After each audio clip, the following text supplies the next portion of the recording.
Hi అండి, అందరూ ఎలా ఉన్నారు? బాగున్నారా? ఈరోజు ఎండు చేప చామదుంపల పులుసు ఎలా పెట్టుకోవాలో చూసేద్దాం రండి.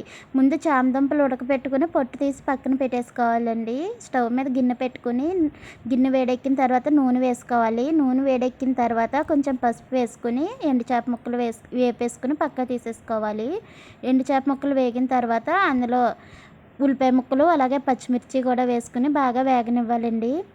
వేగిన తర్వాత అందులో మనం టమాటా ముక్కలు కూడా వేసేసుకోవాలి. టమాటా ముక్కలు వేసుకుని టమాటా ముక్కలు కూడా బాగా మగ్గే వరకు వేపుకోవాలి. చూడండి, టమాటా ముక్కలు కూడా మగ్గిపోయినాయి. అందులో మనం టేస్ట్కి సరిపడా కారం అలాగే కొంచెం పసుపు, టేస్ట్కి సరిపడా సాల్ట్ కూడా వేసేసుకుని బాగా కలుపుకోవాలి. ఆ తర్వాత ముందుగా పెట్టుకున్న చామదుంపలు కూడా వేసేసుకుని దుంపలకి కారం అది బాగా పట్టేటట్టు కలుపుకోవాలి. చూడండి, ఈ విధంగా కలుపుకున్న తర్వాత అందులో చింతపండు పులుసు వేసేసుకోవాలి. చింతపండు పులుసు వేసిన తర్వాత కొంచెం నీళ్ళు వేసుకోవాలి. నీళ్ళు వేసిన తర్వాత అందులో ముందుగా వేయించి పెట్టుకున్న ఎండు చేపలు అలాగే కొత్తిమీర కూడా వేసేసుకుని మూత పెట్టుకుని ఒక 10 నిమిషాలు అయితే పులుసు మరగనివ్వాలండి. చూడండి, పులుసు అయితే మరిగిపోయింది. చాలా కమ్మగా వాసన వస్తుందండి.